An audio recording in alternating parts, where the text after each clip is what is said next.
अनुज जी, बहुत बहुत धन्यवाद कि आपने एकम सनातन भारत दल को अवसर दिया अपनी बात कहने के लिए।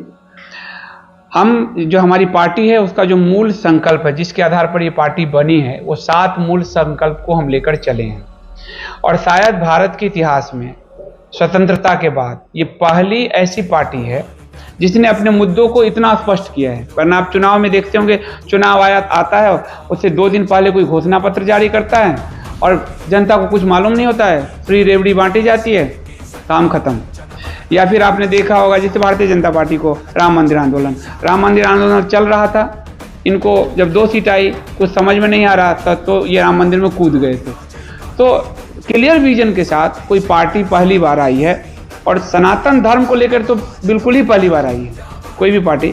और इसलिए हमने इसमें सप्त संकल्प जो रखे हैं, ये सप्त संकल्प संविधान को और ज़्यादा मजबूती देते हैं, क्योंकि जो चीज़ें आज़ाद भारत में स्वतंत्रता के बाद लागू की गई है, खासकर तुष्टीकरण के नाम पर, जिसको प्रधानमंत्री ने तृप्तिकरण कहा, और अब जब तृप्तिकरण का शब्द उनके गले पड़ गया तो उसको संतुष्टिकरण पर ले आए हैं।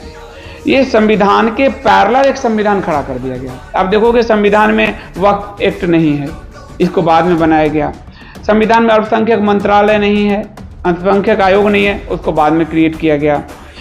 तो इस तरह की पूरी व्यवस्था जो है, और संविधान में गोहत्या पर प्रतिबंध है, रोकना है, उसको लागू नहीं किया गया। संविधान में समान नागरिक संहिता अनुच्छेद 44, गोहत्या पर प्रतिबंध अनुच्छेद 48, लेकिन उसको लागू नहीं किया गया। लेकिन जो अल्पसंख्यक नहीं है मामला, वो क्लियर डिफाइन है, उस पर पूरे आयोग बना के, मंत्रालय बना के। तो ये हमारे जो बहुसंख्यक समाज है, हिंदू समाज 70-80%, उसके पूरे अधिकार को ये खा रहा है। यहाँ कहने को आप देखोगे कि हिंदुओं को आरक्षण देते हैं, SC ST OBC, पर आज OBC में 60 से 80% जातियाँ मुस्लिम हैं। लड़ाया किसको? हिंदुओं को, ब्राह्मण को, यादवों को, कुर्मी को, इनको लड़ाया। और OBC में जब, और OBC बनाने वाले भी यही लोग हैं, जब वाजपेयी जी की और इसका मोरारजी देसाई की सरकार थी, जनसंघ और जनता दल वाली, 78-79 में मंडल आयोग का गठन किया। और जब BP सिंह और अडवाणी वाली सरकार बनी, भाजपा के समर्थन थे, तो उसको लागू किया।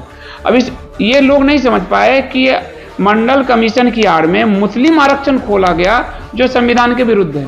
संविधान मजहब के आधार पर आरक्षण की मनाही करता है, लेकिन यहाँ OBC की आड़ में आरक्षण दिए जा रहे हैं। अब जैसे आप देखिए बंगाल लीजिए, तो बंगाल में करीब 180 OBC जातियाँ हैं, लेकिन 118-120 मुस्लिम जातियाँ हैं। अब बंगाल देख लो। और अभी जो पुलिस में भर्ती हुई है, अब भर्ती लिस्ट देखो तो सारे मुस्लिम मिलेंगे। खुद प्रधानमंत्री नरेंद्र मोदी ANI के इंटरव्यू में कह चुके हैं कि गुजरात में हम जब थे तो 70 मुस्लिम जातियों को OBC का फायदा देते थे। तो भारत के साथ इतना बड़ा धोखा किया इन पॉलिटिशियनों ने। और आप कहेंगे कि खाली भाजपा नहीं, मैंने बंगाल का भी उदाहरण दिया। तो उस पूरे भेदभाव को समाप्त करने के लिए हमने एक पॉलिटिकल पार्टी लॉन्च किया। इसके अध्यक्ष हैं अंकुर शर्मा जी, जो एडवोकेट हैं। रोशनी एक्ट, लैंड जिहाद जिन्होंने जम्मू में ख़त्म करवाया, उसमें हमने रखा सब संकल्प में कि संविधान को हम संशोधन करेंगे, और जो 5% यूनाइटेड नेशन के कन्वेंशन के अनुसार पूरी दुनिया में जो 2.5 से 5% है, वही अल्पसंख्यक है। भारत की सेकेंड लार्ज मेजोरिटी को अल्पसंख्यक का लाभ दिया जा रहा है। तो हमने कहा है कि 5% से ऊपर जो भी हैं वो अल्पसंख्यक के ब्रैकेट से हम बाहर कर देंगे। तो एक बहुत बड़ी प्रॉब्लम, और ये हमारी सिक्योरिटी से जुड़ा हुआ मैटर है, नेशनल थ्रेट के साथ जुड़ा हुआ मैटर है। जो ही आप इनको अल्पसंख्यक से बाहर करते हैं, हिंदुओं को जो अधिकार मिल रहा है वो अधिकार इनको मिलेंगे, यानी समानता का। अब ये विशेषाधिकार प्राप्त कर रहे हैं समानता का, यानी कि आपको ये जो विशेष सुविधाएं दे रहे हैं। अभी सच्चर कमेटी के नाम पे अल्पसंख्यक जो आयोग है, अल्पसंख्यक मंत्रालय, वो 34,000 करोड़ का बजट उसने इनको दिया, वो तो 34,000 करोड़ है। अब प्रधानमंत्री आवास योजना 35%, मुद्रा लोन योजना 37%, शौचालय योजना 33%, ये सब मिला के ये करीब करीब भारत के 40 से 42% संसाधनों पे अधिकार एक खास वर्ग को दिया जा चुका, मलेच्छ वर्ग को दिया जा चुका है। उसको समाप्त करने का अब एक ही जो आधार रह गया है कि उनके अल्पसंख्यक राइट को खत्म किया जाए, जो संविधान में वर्णित है। और जम्मू कश्मीर में ये काम सुप्रीम कोर्ट ने करके दिखाया अंकुर शर्मा के केस में, कि जम्मू कश्मीर में मुस्लिम अल्पसंख्यक नहीं है। अंकुर शर्मा ये केस जीत गए, इसके बावजूद पीएमओ लागू नहीं कर रहा। उसके बाद हमने कहा कि जितना भी दुनिया में हम यहूदियों की तरह एक व्यवस्था बनाना चाहते हैं कि जहां भी आज सनातन धर्मी है, खासकर सनातन धर्मी मतलब हिंदू, बौद्ध, जैन, सिख, जो इंडिजिनस रिलीजन है, वो जहां भी हैं उनके लिए हम नागरिकता का मार्ग खोलेंगे। आज फ्रांस में जो हो रहा है, जर्मनी में जो हो रहा है, ब्रिटेन में जो हो रहा है, कल को अगर वो आपको भगाएंगे तो आपने अगर यहाँ की नागरिकता लूज कर दी है वहाँ की नागरिकता के लिए, तो आप कहाँ जाओगे? कौन सा जगह है? पाकिस्तान, अफगानिस्तान, बांग्लादेश से तो दौड़ा ही जा रहे हो आप। कल को ब्रिटेन दौड़ाने लगा, फ्रांस, आज आपने देखा फ्रांस जल रहा है, सड़कों पे क्या तांडव चल रहा है। एक व्यक्ति की गोली से मौत हुई है, पूरे फ्रांस को जला के रख दिया, पेरिस को जला कर रख दिया। ऐसी स्थिति में जब आपको वो नस्लीय हिंसा बढ़ेगी भारतीयों के खिलाफ, तो भारतीय कहाँ आएंगे? तो वो रास्ता हमने खोला, मंदिर और मठों को सरकारी नियंत्रण से मुक्त कराना। आज न मस्जिद पे सरकारी नियंत्रण है, न मदरसे पे है, न चर्च पे है, तो मंदिर और मठों पे क्यों? ये जो लॉ बना के आप लोगों ने धोखा किया इस हिंदू समाज के साथ। और बड़ा आश्चर्य है कि इसका एक रिपोर्ट है कि मंदिर और मठों का पैसा मदरसे और मस्जिद में और हज यात्रा में यूज किया जा रहा है। ये आपको स्टीफन नैप की किताब मिलेगी। वो किताब अगर आप देखेंगे तो उसमें 2003-4 के उन्होंने आंकड़े प्रस्तुत किए हैं, इंडिया टुडे में छपा था कि कर्नाटक के 2 लाख मंदिरों का आंकड़ा लिया है। 2 लाख मंदिरों से 79 करोड़ 79 करोड़ रुपए आए, जिसमें से 59 करोड़ हज सब्सिडी और मदरसों पे खर्च हुए, 59 करोड़। उसके बाद 13 करोड़ चर्च पे खर्च हुए, 7 करोड़ हिंदू के मंदिरों पे खर्च हुए। तो इस सरकार को जो हमने चुना था, कि हमने सोचा था कि मंदिर मठों को मुक्त कराएगी, हिंदूवादी कहती है, इसने तो 4 धाम हमारे कब्जा कर लिए उत्तराखंड में, महाराष्ट्र में कई मंदिर कब्जा किए, हरियाणा में किए। तो ये उसी कांग्रेस के रास्ते पे चल रही है। तो उनको मुक्त कराना। और जम्मू कश्मीर में जो मार्तंड सूर्य मंदिर है, शाहिद कपूर की एक फिल्म आई थी, हामिद या कुछ आई थी, उसमें शैतान का मंदिर उसको कहा गया था, ध्यान होगा आपको।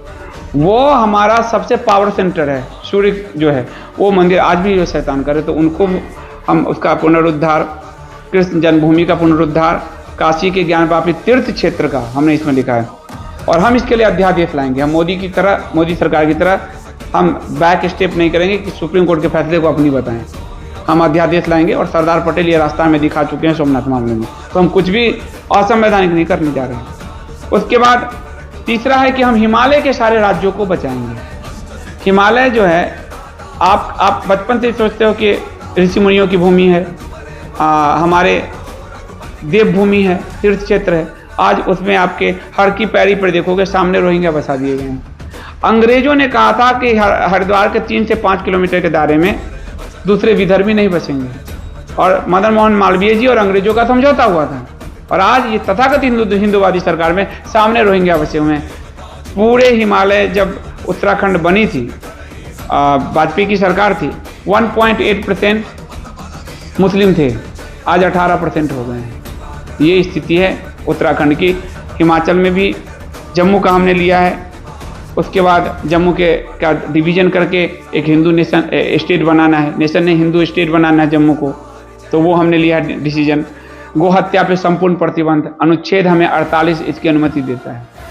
और कल एकम के जो अध्यक्ष अंकुर शर्मा, उन्होंने इसका शपथ लिया है कि जहाँ भी, जिस राज्य में भी हम बनेंगे, देश में बनेंगे, उसके बाद से गौ माता का एक बूंद रक्त भी पृथ्वी पर, भारत की भूमि पर नहीं गिरेगा।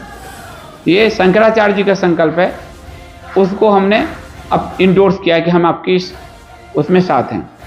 उसके बाद आपको राम सेतु को राष्ट्रीय धरोहर घोषित करना, गंगा को राष्ट्रीय धरोहर घोषित करना। राम सेतु आपको बड़ा आश्चर्य लगेगा कि भाजपा जब केंद्र में थी, वाजपेयी सरकार, तो राम सेतु तोड़ने के लिए फंड दिया 3700 करोड़। जब वो विपक्ष में आई तो 2007 में आंदोलन किया, राम सेतु बचाओ। जब वो फिर सत्ता में आई तो अभी मोदी सरकार के जो पीएमओ के मंत्री हैं जितेंद्र सिंह, कह रहे सम स्ट्रक्चर्स, वो कह रहे हैं कुछ स्ट्रक्चर्स है, राम सेतु हम कंफर्म नहीं कर सकते।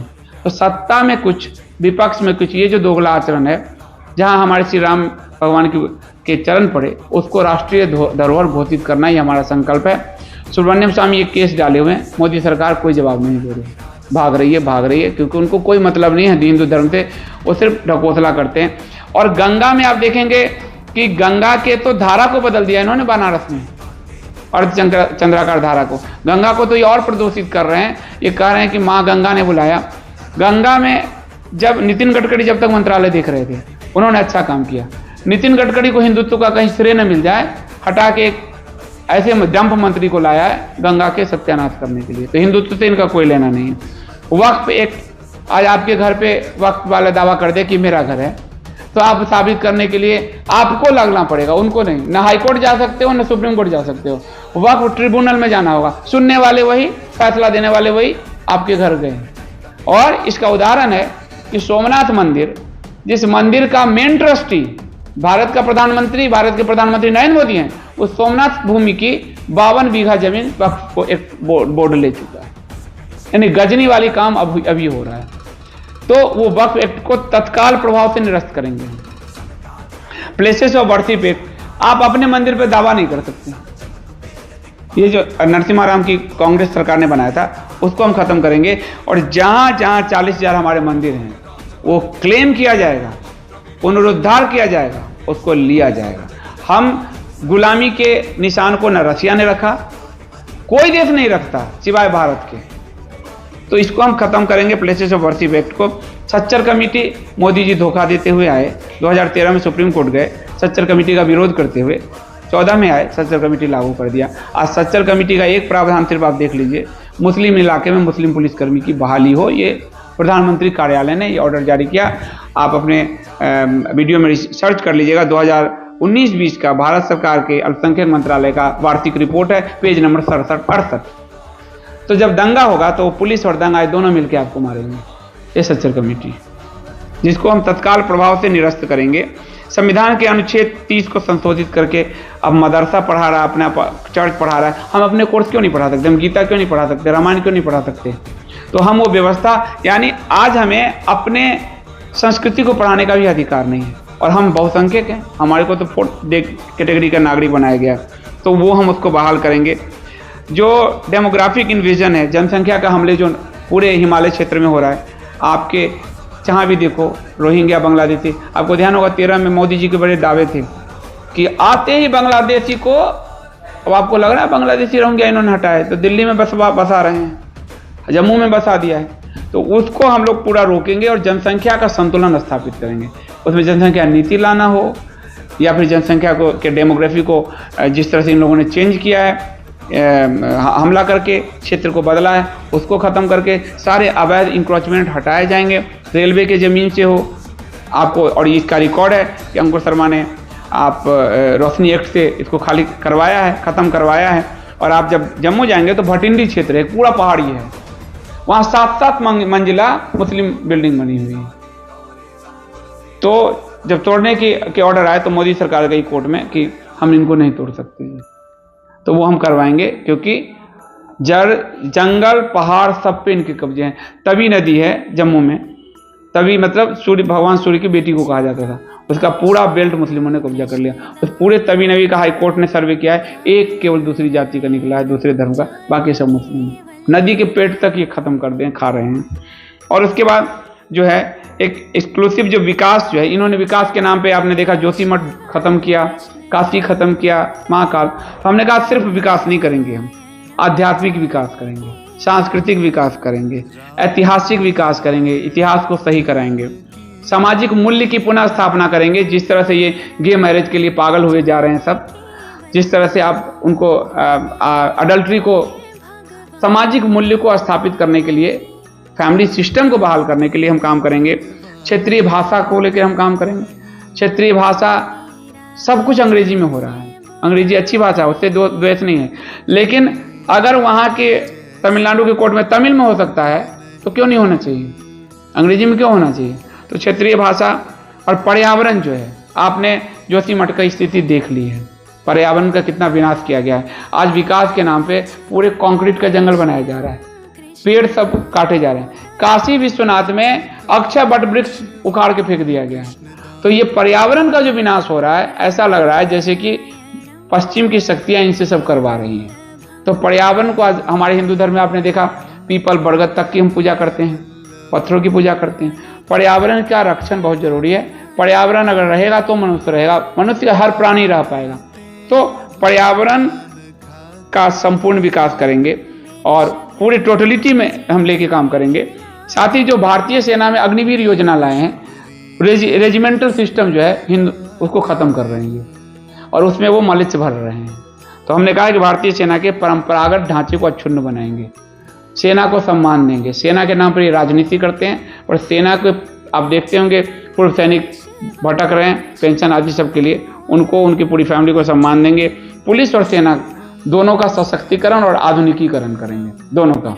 ये हमारा सब संकल्प है। बाकी चीज़ें हमारे घोषणा पत्र में चुनाव से पहले जो है आएगा, जिसमें आपको महंगाई, बेरोजगारी, इनकम टैक्स, जीएसटी, ये सारे मुद्दे उसमें एड्रेस हो रहे हैं। और इसके साथ हम चुनाव में उतरने वाले हैं 2024 के लोकसभा चुनाव में। उससे पहले राजस्थान, मध्य प्रदेश, छत्तीसगढ़, तेलंगाना, इसके विधानसभा में भी उतरने वाले हैं।